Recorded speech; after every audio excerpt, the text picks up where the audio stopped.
Hello and welcome to Treasure in Every Verse. I'm your host, author and Bible teacher Kevin Madison. Thank you for joining us today. All right, friends, been a long week and we're back, and we're going to be getting right back into our study on the new birth, the foundation, and essentially the new birth. Let me sort of give you guys for those that we got a lot of folks that are new to the channel. Um, I just want to show them what we're talking about because it's a long series, friends. It's um, 250 something slides, if I remember correctly. And basically, what is it? What are we trying to accomplish here, folks? I'm a teacher by nature. That is, I study the Word of God, and as the Spirit of God illuminates our hearts and minds as we read through the book, He's the one who's going around giving us the wisdom to connect the dots in the book. All right. I don't have some special education. Haven't been to some seminary or whatever. People think it's required to study the word. Just a regular guy with a regular job, regular family. That's it. No different than anyone else. All right. I don't hear voices. I don't see dreams. None of that. None of that stuff. All right. Just like you. So how then, Kevin? How do you know so much about the Bible? For me, it's a very easy answer to that question. And maybe it sounds, I don't know how it sounds. I'm just going to tell you straight. I read the book. That's it, friends. I mean, Kevin, that's it. Yeah, truthfully, I just read the book. You don't have some special. No. What's special, folks? I like John MacArthur. I think he's one of the best expositors of the book that I've ever seen and listened to. Love J. Vernon McGee. J. Vernon McGee. Been listening to him since the day, you know, God saved me. Dr. John Burnett, Voddie Baucham. There's, if you want to know, that's who I listen to when I'm not studying and doing things on my own. Those are the four gentlemen. That Dr. J. Vernon McGee has been dead a long time, friends. But through the Bible radio is not dead. The ministry that God used that man to create lives on, has more people listening to him today now that he's dead than it was when he's alive. That's the kind of legacy. If you want a legacy, that's the kind that I want.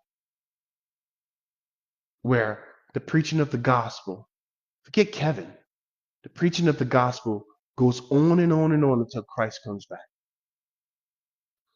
Now, back to this quick intro. All I do is study the book. I have McCarthy Study Bible, digital. I prefer the digital versions because I can do notes. You know, it's a computer program, and you can use any one of them. Olive Tree is the one I prefer. They got logos, and they got a bunch of them, friends. You can choose whichever one you want. But I've only loaded in there what I want, and I use the study Bibles because they give you the historical stuff, and then you see me come to like this right here. Folks, this is about as random as it gets. you know. Uh, I was teaching one day and I was talking about the Bible, right? He said, "Oh, why you use Bible Gateway?" I don't know. I don't know. I was teaching one day I happen to have the internet browser open. I said I need a Bible that I can point people to instead of reading it off of the screen. You know, I can show it to them and they can literally see what I'm talking about versus me just reading it to them. Because there's some people that watch this that don't have Bibles around the world. So I went to Bible Gateway. I went to several, but this is the one that I can sort of manipulate. You see me doing this kind of stuff with it, right? I can manipulate it and get it to where I want. So is there something special about Bible Gateway? No. Am I have some paid advertisement for Bible Gateway or anything else that I show you on this board? No. Not only do I don't have any, I would never accept it. Why? Because there won't be a person on this earth that will ever say to me, hey, we're paying you for this. We don't like what you said. You know what I tell them? If I did have one, your money perish with you. Get out of here, man. I can't change the gospel. It's not my gospel. Anyhow, I don't have that problem because I'll never accept that. I won't have any affiliation with any website or any ad. I don't accept ads, folks. Not going to ever accept it because no one is ever going to try to manipulate me with money. Keep your money, man. I don't want your money. What am I gonna do with that? Find an opportunity to get, the gospel to one person, that person gets saved, or I have an opportunity to have 10,000 people receive $1 million. But give me the one person that's going to get saved. Why? Because he's going to be saved eternally, and everybody else is going to lose all their money. So forget it. So all the folks that's sending me all this mess about, hey, I can help you with popularity. Listen. You're wasting your time. Okay. Those of you who want me to advertise, keep your money. Give it to somebody else. I don't want it. I will never accept it. The only one that's going to control what I say, the only one that's going to control what I do is this word. So stop wasting your time sending me stuff about advertising. I'm never going to do it. Okay, so Bible Gateway. And then, folks, I'll come. We want to talk about the seven churches. So what do I do? You guys heard me mention this before about there was more gospel preached over in Turkey, friends, in the first and second and third century than any other nation in the entire world. Isn't that remarkable? That God would choose Turkey as a launching pad for the New Testament church. So I thought he started in Jerusalem. He started in Jerusalem with the Jews, friends. The book of Acts is progressive. So let me show you something. This is a bit interesting. A little history. We got a little time, so let me show you this. All right. So when the Bible talks about where we're going, it's about the ages, right? So what do I mean by ages? Ages simply mean that God has already determined that he was going to deal with humanity and angels in a certain method. It's a series of tests. Is Kevin, God is going around testing us? Yes. Yes. Let me help you. I'm going to go to a blank page. I'll come right back to this picture. Um, so what do I mean when I say God is going around testing us?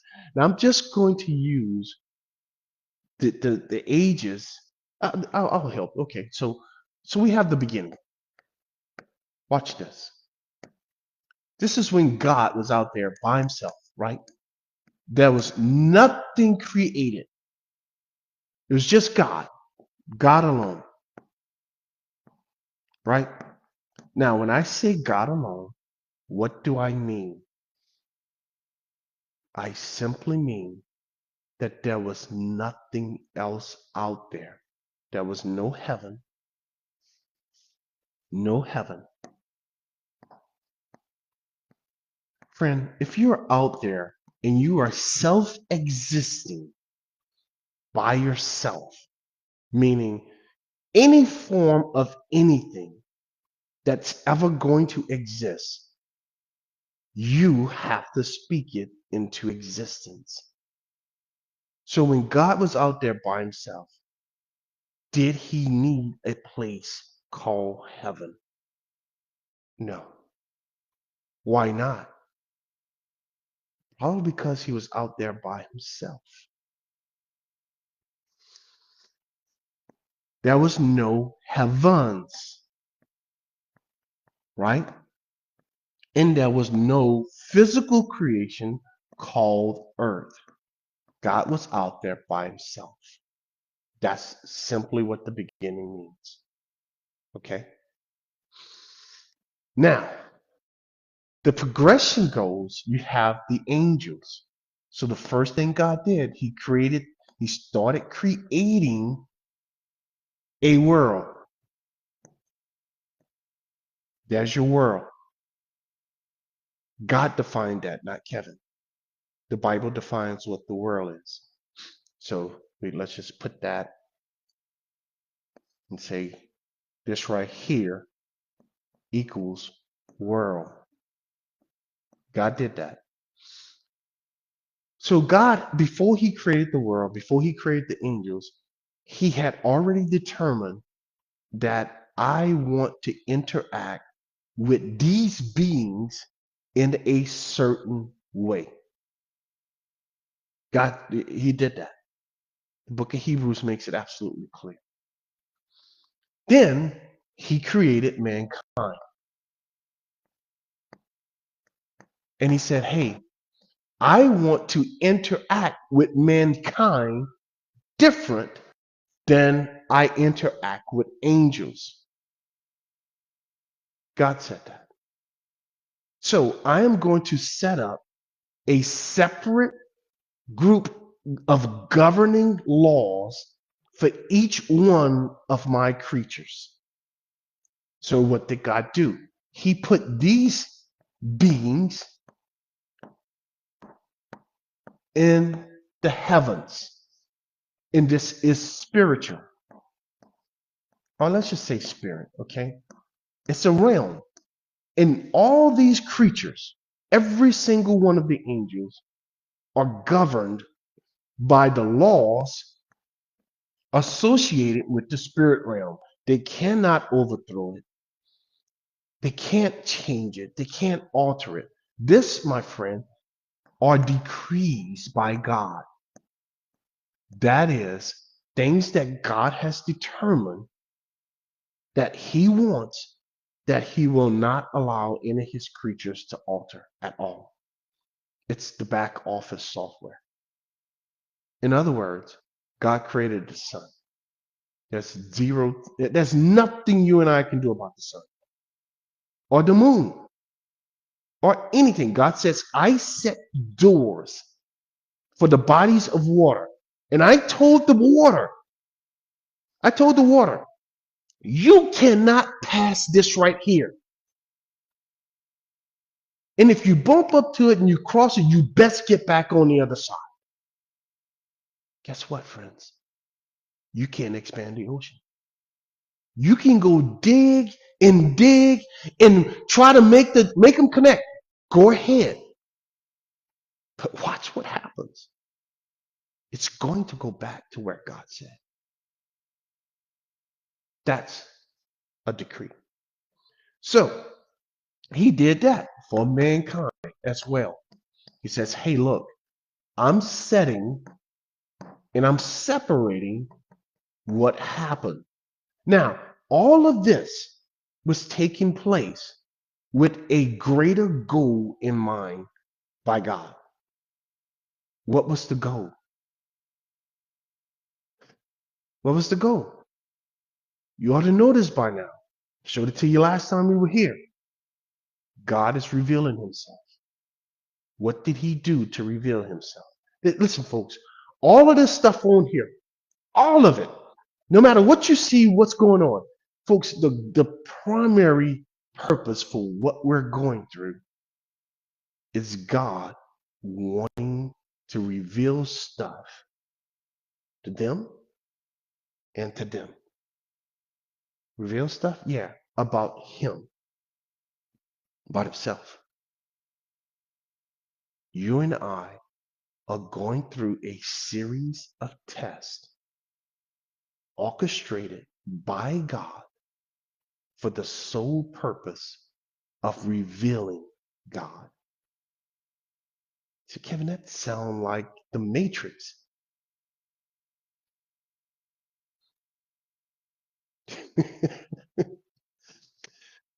Oh my goodness. Yes, it does. It does. It does sound like the Matrix.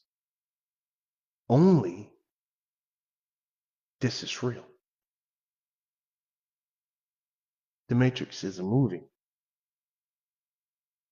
given to whoever came up with that. Friends, that you can't get a movie that is more demonic and spot on than that movie. All the characters in that movie, it's just essentially playing out what's going on here. I'm not even advertising for the Matrix. I'm just telling you that movie is demonic. That is, it came from a demon and given to those people because it literally flipped the script of what God is doing. Forget the Matrix.